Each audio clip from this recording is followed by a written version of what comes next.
Bueno, acá yo voy a ser breve.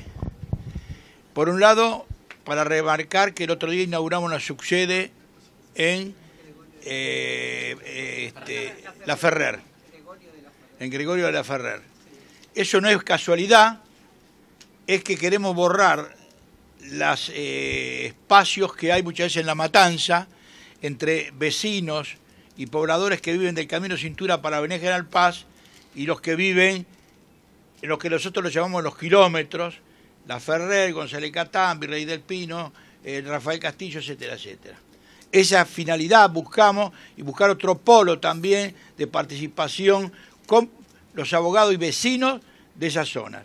Esa fue la finalidad fundamental y lo quería decir hoy, aprovechar este momento para señalárselo, remarcárselo, también la importancia que tiene esto para nosotros y también para el municipio, porque hemos hablado, algunas conversaciones tuvimos con gente del municipio, la necesidad también de apoyar en este momento esta circunstancia que está atravesando el Gran Buenos Aires, circunstancias bastante muchas veces, yo no sé si haría decirles infelices, pero sí de mucho dolor en la participación, en el trabajo, etcétera, etcétera. Así que bueno, la dejo acá en compañía de la petiza, para que presente acá al doctor Moyano. Bueno. Buenas tardes a todos. Rogamos por favor que apaguen los celulares. El Colegio de Abogados del Departamento Judicial de La Matanza da la bienvenida a todos los presentes a la conferencia Reforma Laboral.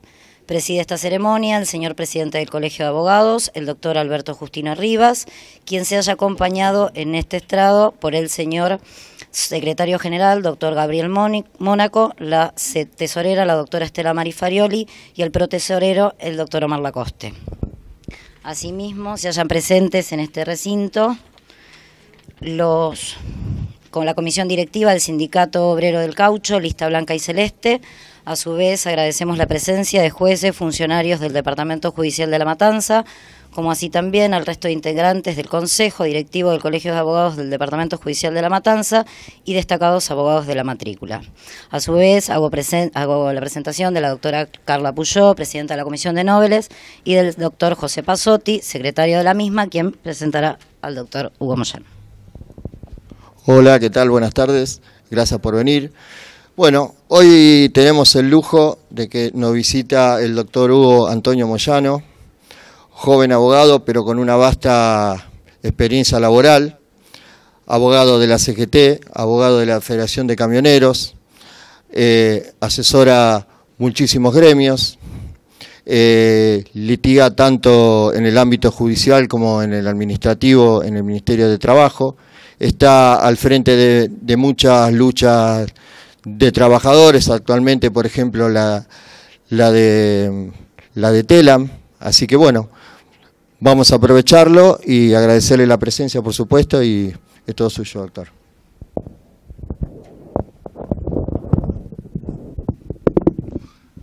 Qué presentación, ¿eh?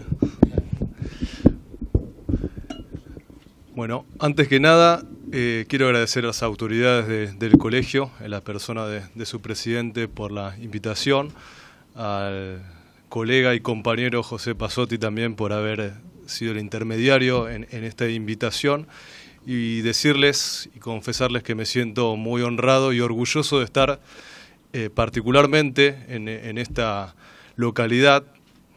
Si bien los colegios públicos de abogados son lugares pluralistas, yo no puedo esconder por razones de apellido mi pertenencia, y realmente estar en la localidad que es la cuna del peronismo para mí es un gran honor.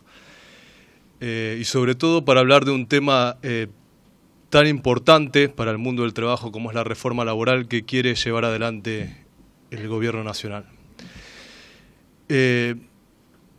La reforma laboral tiene 4 títulos, o 3 títulos que son los más destacados, entre los que se puede mencionar la creación de una agencia nacional de nuevas tecnologías en la salud, la ACNET, un proyecto de capacitación laboral continua que intenta implementar prácticas formativas, una pretensión de adecuación normativa de la Ley de Contrato de Trabajo, la creación de un fondo de cese laboral sectorial y una pretendida y supuesto blanqueo laboral, lucha contra la evasión de la seguridad social. Pero antes de introducirme en estos títulos, me gustaría mencionar una breve historia de cómo esto se ha tratado de implementar, remontándonos al 2017, no mucho más atrás. Cuando se empieza a hablar de reforma laboral durante esta gestión, el primer caso que se había dado en la región, resonante por lo menos, era el de Brasil. Y ya empezaba a repercutir en nuestro país allá por el mes de abril de 2017, y los funcionarios del gobierno nacional, Marcos Peña, Jorge Triaca, como era antes de las elecciones, trataban de apaciguar un poco esta sensación de que la reforma venía a bajar los derechos de los trabajadores, y decían, no, en nuestro país no se va a producir una reforma a la brasilera.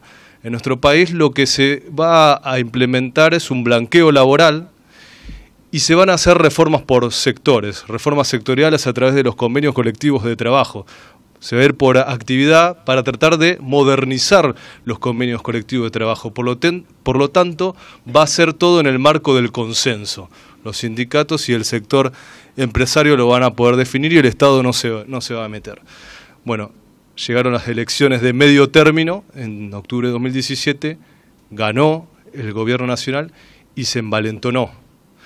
Entonces, presenta en el mes de noviembre, o ya en el mes de noviembre se empieza a anunciar un paquete de reformas. Todavía no se había hecho el acuerdo con el Fondo Monetario, pero existían los contactos.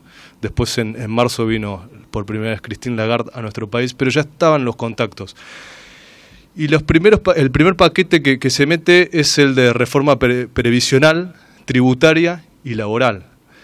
El de reforma previsional y tributaria lo lograron aprobar, el de previsional, recordemos, con gran costo político. Yo creo que el declive del gobierno nacional empieza luego de haber aprobado la reforma previsional, con movilizaciones. El 29 de noviembre hubo una gran movilización en la plaza de los dos congresos, protestando contra la reforma laboral y la previsional, pero la reforma laboral se logró frenar.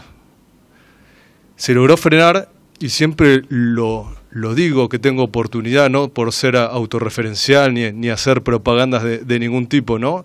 Pero por la lucha, la movilización de las distintas organizaciones sindicales, sociales y políticas, entre las cuales tuvo un papel destacado el Sindicato de Camioneros, y no para hacer propaganda familiar tampoco, digo, la figura de Pablo Moyano en este punto fue central, y los hechos fueron públicos, porque Pablo en su momento declaró públicamente que había que movilizar para que no se produzca en nuestro país otra ley Banelco, rememorando lo que había sido la bochornosa ley Banelco que sí se logró aprobar durante el gobierno de Fernando de la Rúa, y que casualmente, como una paradoja de la historia, también había sido denunciada por Hugo Moyano por las coimas que habían existido en el Senado, la 25250. En ese momento se logró frenar, en 2017 se logró frenar la reforma laboral, y la quisieron tratar en el receso legislativo en el mes de febrero. Yo fui testigo directo de cómo se empecinaron en tratar de aprobarla. Pobre el sindicato del caucho, ha sido un poco víctima de expresiones públicas también en ese sentido. Lo quisieron también tratar durante el Mundial, al proyecto de reforma, dijeron que lo iban a meter mientras la gente estaba distraída, y finalmente la presentaron en el mes de abril, el 27 de abril de este año, a estos tres proyectos que dije al principio, como una burla quizás, ¿no? El último día hábil antes del 1 de mayo, o sea, nosotros presentamos este proyecto de reforma laboral. Y es el que hoy tiene estado parlamentario en el Senado de la Nación. Digo que lo pude presenciar en forma directa porque, como bien señalaba José al inicio, yo era, porque se acaba de retirar hace unas semanas Camioneros del Consejo Directivo de la CGT, asesor jurídico de la CGT, y pude asistir a algunas de las reuniones en donde se trató el primer anteproyecto. Y siempre que hablo del tema, menciono que es importante ver lo que decía el anteproyecto original para ver la cara desnuda de lo que proponía el gobierno, qué es lo que en realidad quiere como finalidad. Después este proyecto está más lavado. Y haber participado en dos de las charlas técnicas me ha costado, bueno, que hasta me vinculen con la redacción de la reforma laboral, lógicamente no por mí, sino para tratar de vincular a Hugo Moyano y dar la idea de que había consenso, un consenso que nunca existió. Y bueno, ya introduciéndonos en el texto normativo, el primer anteproyecto, no el actual, atacaba directamente el corazón del derecho del trabajo, en cuestiones que a veces parecen menores, como las cuestiones declarativas de una norma, el concepto de derecho de trabajo, la declaración de objetivos, pero que te demuestran concretamente cuál es la concepción ideológica que guía al gobierno. El artículo 4 de la Ley de Contrato de Trabajo da un concepto de trabajo y dice cuál es su finalidad creadora y productiva del trabajador, porque el derecho al trabajo está guiado por el principio protectorio, porque hay una simetría natural entre un empleador y un trabajador, y el derecho de trabajo trata de equilibrar esas diferencias de poder que existen en la relación de trabajo. El gobierno quería decir que había una colaboración entre las partes, una cooperación recíproca, tanto de uno como del otro, como si estuviéramos hablando de otro campo del derecho, como en el derecho civil, que hay igualdad entre las partes. Y decían, esto es declarativo, esto no tiene tanta importancia. Sí tiene importancia porque los jueces seguían en los principios que están declarados en la ley. Y aparte, si no tiene importancia, ¿para qué lo querían plantear?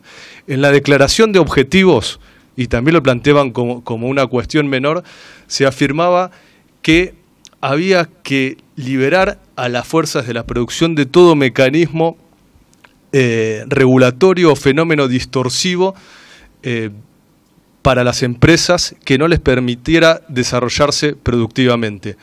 Eso parece más un lenguaje de un economista que ni siquiera de un abogado laboralista parte empresaria. Lo que quería decir, hay que liberar a las empresas de cualquier norma que no les permita competir sin costos laborales. Esto, un reconocido abogado laboralista, parte empresaria, me dijo que estaban horrorizados con esa redacción. O sea, acá ya estamos viendo en qué usinas se habían redactado estas normas, que no eran ni siquiera las laborales locales. Después se apuntaba a cuestiones como la creación de la figura del trabajador autónomo económicamente vinculado. Esto quizás a los abogados hasta en forma personal les interese. Económicamente vinculado, por no decir económicamente dependiente, como decía al principio. La relación de trabajo, para que esté comprendido un trabajador dentro de la ley de contrato de trabajo, requiere que haya dependencia técnica, jurídica y económica. Pero el valor fundamental es la dependencia económica. Y en la práctica se ve que hay mucho fraude laboral y sobre todo en los profesionales existen juicios muy, muy grandes, en los médicos particularmente, ¿no? Entonces, para evitar este tipo de juicios se creaba esta figura a la cual se la derivaba a un régimen específico, diferenciado de la ley de contrato de trabajo. Después se le agregó, bueno, si trabaja menos de 22 horas semanales o factura menos del 80% a una misma persona físico-jurídica, se lo puede entender como un autónomo independiente vinculado económicamente, y si trabaja más, bueno, ahí sí podría ser ley de contrato de trabajo. Pero la filosofía y la ideología es sacar todo lo que se pueda de la protección de la ley de contrato de trabajo. Se proponía también la creación del trabajador independiente con colaboradores, algo que era, para mí es una de las cosas más graves que querían con la ley. También tratando de hacer ver que protegían el trabajo de las microempresas, de las pymes, ¿no? Si tenés 4 trabajadores dependientes, vos ya no sos más empleador, sos un trabajador independiente y tus colaboradores en realidad son trabajadores en relación de dependencia. Como si la relación de dependencia estuviese determinada por la cantidad y no por la naturaleza misma. O sea, si un empleador te pone un horario, te puede aplicar sanciones, te puede decir cómo tenés que hacer tu trabajo de tal o cual modo, es una relación de trabajo. No importa la cantidad de trabajadores que existan. Pueden existir, sí, otros mecanismos para proteger a los microempresarios o a los pequeños empleadores. Terminaron diciendo que era un pedido concreto de la Iglesia que querían implementar para combatir el trabajo en negro. Eso quedó afuera. Pero yo lo menciono, vuelvo a repetir, para darnos cuenta cuál es la ideología que impulsa la reforma laboral y que viene claramente por designios del Fondo Monetario Internacional. Se trataba de reducir el periodo de prescripción de 2 años actuales a 1 año, cuando la ley Centeno, la ley 2744 del año 74, establecía 3 años. Bueno, estos muchachos, hay muchos proyectos que quieren volver a muchas de las regulaciones de la ley original. No, estos muchachos quieren reducir, ninguna para arriba, todo impeius del trabajador. Querían crear un banco de horas para que se pueda reducir la jornada de trabajo y no se paguen horas extras. O sea, en el término de 1 año, el empleador, a demanda de su trabajo, podía establecer que un trabajador trabajase 10 horas por día y que las pudiera compensar después, créditos y débitos horarios, que de hecho en algunas actividades existe. Bueno, pero ellos querían que a través de los convenios colectivos, en realidad para incentivarlo, querían esto, se pudo hacer y hasta en el lapso de 1 año, o sea, trabajando 10 horas por día durante semanas, siempre y cuando después lo pudieran compensar y sin pagar horas extra. Una de las cuestiones más fuertes, y con esta termino en lo que era el anteproyecto, creo que era la modificación de la responsabilidad solidaria en el artículo 30, referido a la subcontratación y a la delegación, ¿no?, de la ley de contrato de trabajo. Casi todos son abogados y los que no son gremialistas creo que más o menos la cuestión de la solidaridad, que a veces es compleja explicarla, se entiende, ¿no? Un trabajador de una empresa tercerizada, de una empresa contratada, subcontratada o a la cual se le cede total o parcialmente el establecimiento, ese trabajador puede extender la responsabilidad en materia laboral y de seguridad social respecto de los incumplimientos de seguridad social respecto del principal, de la empresa principal, porque en el fenómeno del capitalismo mundial sabemos que la mayoría de las grandes empresas tercerizan sus servicios.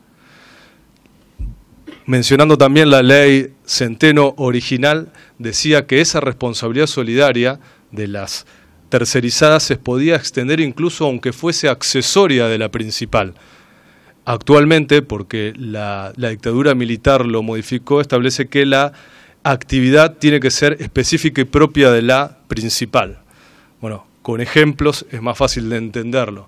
O sea, un trabajador de seguridad de un banco se entiende que es específica y propia, no es una actividad accesoria. El banco sin seguridad, por más que sea otra empresa, no puede funcionar. Una trabajadora de limpieza de un supermercado se lo puede relativizar o no, creo que no en ese caso, pero de un centro de salud es imposible pensarlo sin que exista esa responsabilidad solidaria respecto del tercerizado. No modifican el concepto, volviendo a la ley anterior, lógicamente, a pesar de que hay muchos proyectos de que quieren, como por ejemplo Facundo Moyano ha presentado un proyecto de que se pueda extender la responsabilidad solidaria, aunque sea accesoria o coadyuvante de la actividad principal, sigue siendo normal y específica, pero la jurisprudencia a esta cuestión la ha interpretado y en muchísimos casos se puede extender la responsabilidad. Pero lo que hacen estos muchachos es no modificar la regla jurídica que establece la ley, pero sí establecer excepciones que directamente hacen desaparecer la regla, porque dice, está bien, sigue existiendo la responsabilidad solidaria, pero quedan excluidas de esa responsabilidad solidaria todas estas actividades, la limpieza, la seguridad, el transporte de cargas, los servicios médicos, la gastronomía, los servicios informáticos, es prácticamente decir, con tantas excepciones excluidas, que la responsabilidad solidaria desaparece, porque esas actividades prácticamente en su totalidad están gobernadas por la tercerización. Esto era el proyecto, el anteproyecto. En el proyecto que meten en abril, el 27 de abril de este año, yo les decía que estaba la regulación de este organismo descentralizado del Ministerio de Salud, la Agencia Nacional de Salud de Nuevas Tecnologías, que en realidad no es reforma laboral. No es reforma laboral porque se refiere a cómo este organismo puede analizar, estudiar y determinar, no en forma vinculante, pero sí asesorando, qué nuevos medicamentos, qué nuevas tecnologías, qué nuevos procedimientos en materia de salud se pueden incorporar al programa médico obligatorio, al PMO. No solamente con respecto a las obras sociales, también con la salud pública, y afectaría también a la medicina privada. Es una cuestión discutible, Muchas veces llegan amparos, nosotros somos abogados, podemos estar a favor o en contra, según del lado que esté, de medicaciones o procedimientos que todavía están en fase experimental o que todavía no están aprobados por el ANMAT, etcétera.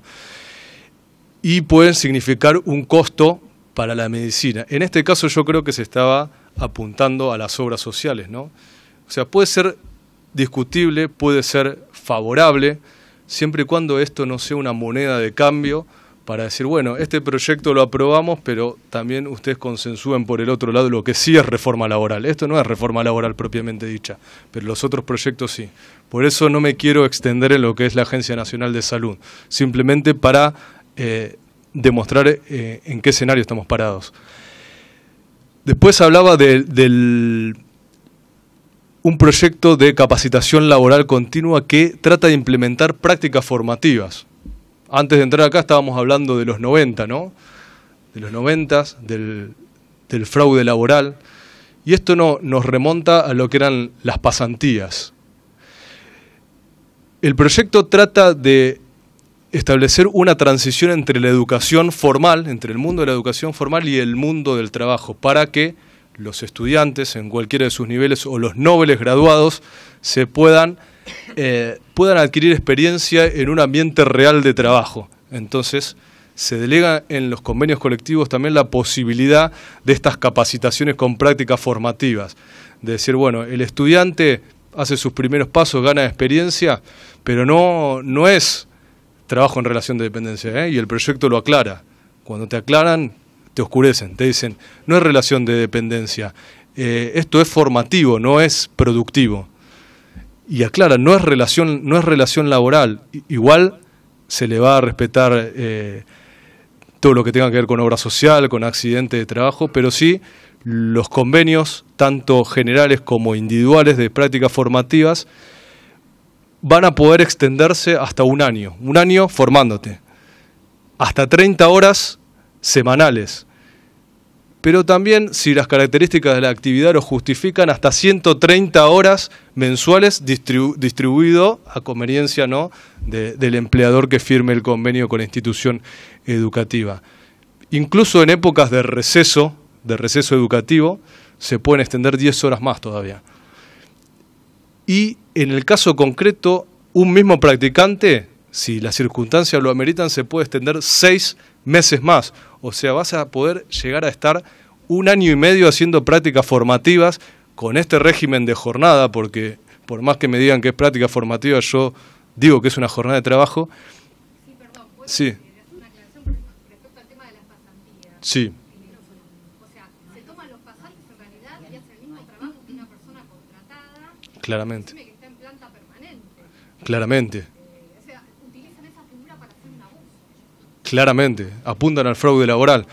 Y es más, el proyecto aclara que las empresas contratistas del Estado obligatoriamente van a tener que incorporar este tipo de contrataciones. Y lo que te dicen es que no se les va a pagar una remuneración, sino una asignación estímulo de carácter no remunerativa. Por más que la traten de disfrazar, dicen, bueno, pero esa asignación estímulo de carácter no remunerativa va a estar vinculada al salario básico de convenio colectivo de trabajo. O sea, el parámetro siempre es lo laboral, pero reducido en forma proporcional, o sea, ni siquiera igual, reducido en forma proporcional a la cantidad de horas. Y si no hay convenio colectivo de trabajo, va a estar atado al salario mínimo vital y móvil, también en forma proporcional, porque no está trabajando 8 horas. A principio de la gestión, el gobierno, y quizás algunos lo recuerden, el Ministerio de Trabajo, el antes Ministerio de Trabajo, hoy Secretaría, firmó un convenio con McDonald's, y la terminología era la misma: prácticas formativas, 30 horas semanales, y la remuneración o la asignación que se le pagaba era inferior a el salario mínimo vital y móvil. Afortunadamente la Sala 6 de la Cámara Nacional de Apelaciones del Trabajo lo dejó sin efecto, pero ahí ya empezaban a demostrar cuáles eran las intenciones. Es mucho más largo, pero yo creo que esta es la parte más sustancial para comprender a dónde apunta la generación de nuevo empleo que se propone el gobierno. Después también se habla de la creación de un fondo de cese laboral sectorial, delegado también en los convenios de colectivos de trabajo. Siempre te dicen, no, pero es el consenso entre las partes el que sí, pero cuando te afectan la disponibilidad colectiva de modo tal de que se pueda reducir los mínimos que establece la ley de contrato de trabajo, las leyes laborales, es porque vos estás incentivando a que se acuerde de esa forma, por debajo de los niveles que actualmente establece la ley. Si no, no necesitarían de esas normas. La creación de un fondo de cese laboral para sustituir, para reemplazar al empleador en la indemnización por despido y la sustitutiva del preaviso. O sea, la que le corresponde al empleador cuando despide sin causa o por cualquiera de las otras razones, salvo el despido con causa que establece la ley de contrato de trabajo, por muerte, por jubilación, etcétera, va a ser abonada, va a ser pagada por un fondo de cese laboral que cree el convenio colectivo de trabajo y va a ser administrado por un órgano bipartito entre el sector empresario y el sector trabajador, tomando como ejemplo lo que ocurre, y muchos lo sabrán por la experiencia y por la actividad, en la construcción. Si bien en la construcción, la 22250, el instituto es el IERIC, tiene una ley especial que lo regula y tiene características particulares, ¿no? Porque por ahí no hay tanta permanencia como en otras actividades. Igualmente es muy cuestionada. Es muy cuestionado porque son sustancialmente inferiores a las indemnizaciones que le corresponden al resto de los trabajadores de la actividad privada. Y más teniendo en cuenta que entre los fundamentos se dice que lo que se busca, el objetivo es combatir el trabajo en negro. Bueno, mal ejemplo tomamos en la actividad de la construcción, si es eso lo que queremos combatir, reduciendo los costos del empleador. No me quiero ir mucho en detalle con esto, pero bueno, la autoridad de aplicación sería el Ministerio de Trabajo, ahora lo tendrán que modificar el Ministerio de Producción y Trabajo. El Estado va a nombrar un síndico, se puede llegar a intervenir ese fondo. Va a estar solventado por un aporte que no podría ser inferior al 8% del sector empresario. Corre serios riesgos de desfinanciamiento, porque imagínense lo que es la masa y que hay actividades aparte que son muy difíciles. Tiene que tener actuaciones notariales, de un actuario, tiene que estar muy bien proyectado para que sea sustentable. Pero yo creo que lo más grave en este punto es cómo se afecta el derecho protectorio, no solamente al momento de la desvinculación, porque la Constitución Nacional establece la protección contra el despido arbitrario, establece el principio protectorio, sino durante toda la relación laboral, porque muchas veces, sobre todo cuando no hay un sindicato presente, el trabajador, la única herramienta que tiene, o la única, entre comillas, amenaza que tiene ante una injusticia del empleador es, bueno, te intimo bajo apercibimiento de considerarme despedido y te voy a provocar un daño económico, que es la indemnización. Lo que se dice, lo que se llama el efecto disuasivo de la indemnización. O sea, no te despido no porque no tenga ganas, sino porque me va a salir caro despedirte. Muchos creemos que es francamente inconstitucional la creación de este fondo de cese laboral. Después se habla de una adecuación normativa, entre las cuales las más destacadas, para no irme en detalles, es la reducción de la base de cálculo de la indemnización por despido, del artículo 245. La mayoría sabemos o por la práctica o por el estudio cómo se calcula una indemnización por despido. La mejor remuneración normal y habitual devengada durante los últimos 12 meses. La mejor. Que se multiplica por la cantidad de años de antigüedad. Algo que parecería una fórmula en principio sencilla, tiene muchas discusiones jurisprudenciales. Bueno, estos muchachos, como en todo, tratan de ordenar siempre para abajo, ¿no? No, queremos homogeneizar porque según la jurisdicción judicial en la que nos encontremos, te dicen que el SAC está incluido o no en el cálculo. Bueno, vamos a tomar la que no lo contempla. Es decir, queda excluido también con esta técnica de excluir, ¿no?, conceptos, queda excluido el SAC de la mejor remuneración, quedan excluidos los premios, las bonificaciones y toda compensación de gastos. Hay algunas cosas que pueden ser discutidas, otras no, los premios y las bonificaciones. La regla es la mejor remuneración normal y habitual. Si cumple con normalidad y habitualidad, es remuneración, está incluida. Lo del SAC es discutido, en la provincia de Buenos Aires sí se acepta, en la capital no, hay un plenario, que bueno, ahora se discute la vigencia de los plenarios, es el plenario Tulosay, que no los contempla. Pero como digo, siempre homogeneizando o uniformando para abajo. Y bueno, por último, el mal llamado blanqueo. Yo siempre digo, ¿qué autoridad tiene el actual secretario de Trabajo para hablar de combatir el empleo en negro, ¿no? Cuando tenía una empleada en negro a la que, bueno, la trataba hasta con violencia de género y que la tenía interviniendo la seccional de un gremio, que era el SOMU, intervenido. Pero bueno, así son las paradojas. Lo que propone el blanqueo es que los empleadores incumplidores que tenían a sus dependientes no registrados se puedan acoger a un beneficio blanqueándolos, registrándolos o rectificando la real fecha de ingreso, la real remuneración del trabajador, y eso va a tener efectos jurídicos. Incluso los grandes empleadores, los que gravemente afectaron la seguridad social y tuvieron muchos trabajadores negros y que son pasibles de incurrir en delitos penales, se extingue la acción penal. Si ellos se acogen al blanqueo dentro de los 360 días de que ha sido reglamentada la ley, se extingue la acción penal. Quedan sin efecto cualquier tipo de sanción que puedan tener. Queda sin efecto su inclusión en el REPSAL, que es un registro de empleadores, de sanciones laborales. Y lo que es más grave, se le condona la deuda total que tengan cualquiera de los subsistemas de la seguridad social, previsional, de salud, de asignaciones familiares, etc.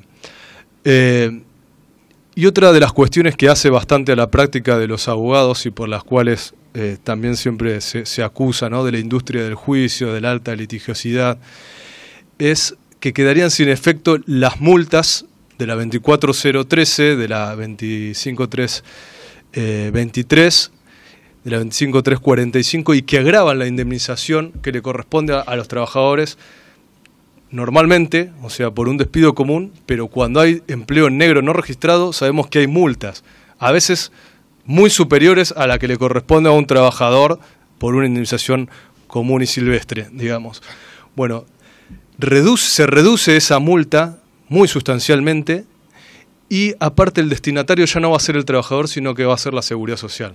El destinatario ya no es el trabajador que puede haber estado 10, 20, 15 años en negro, sino que va directamente al ANSES. Y el argumento, en los fundamentos, dice, no, en realidad las multas son de carácter punitivo, no son de carácter resarcitorio. No es para resarcir al trabajador, sino para castigar, y lo seguimos castigando. Le bajamos la multa, pero lo seguimos castigando.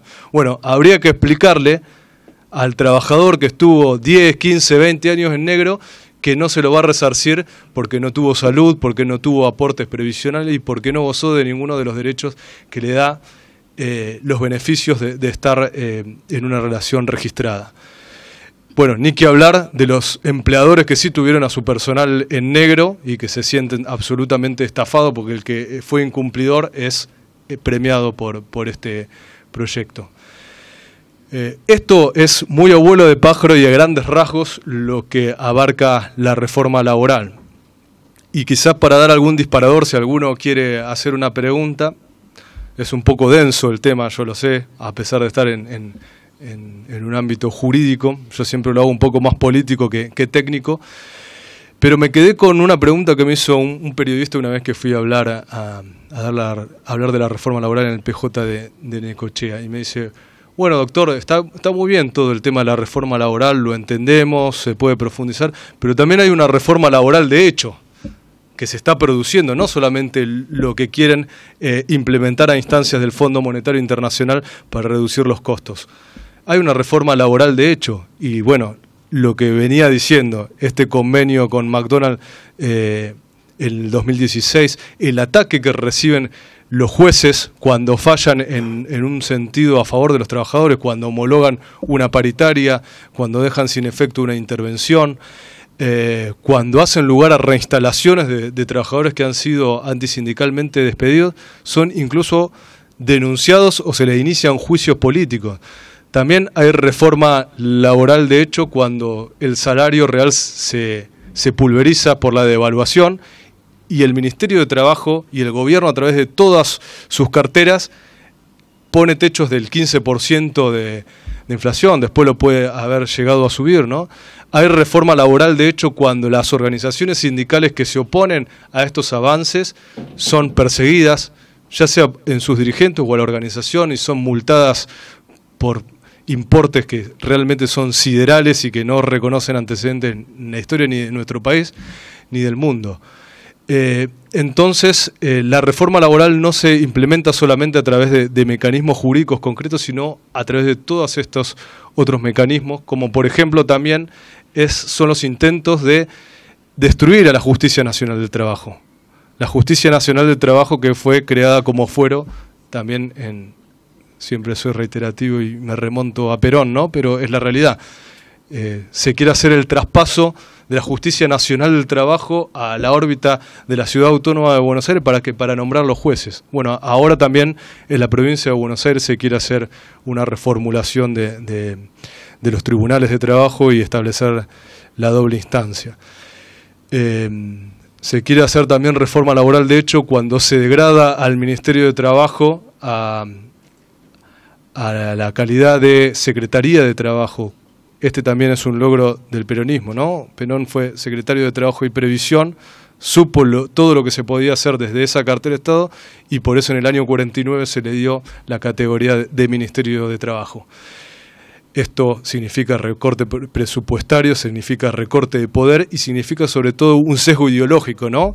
Bajo la órbita de producción, meter a la Secretaría de Trabajo, porque lo que manda es la producción, no el trabajo. No tiene autonomía y no va a tener poder. Por más que brille por su ausencia el Ministerio, o brillaba por su ausencia el Ministerio de Trabajo, eso no tiene nada que ver, porque los hombres pasan, los gobiernos pasan y las instituciones quedan. Lo que se quiere realmente es quitarle poder a la cartera de trabajo.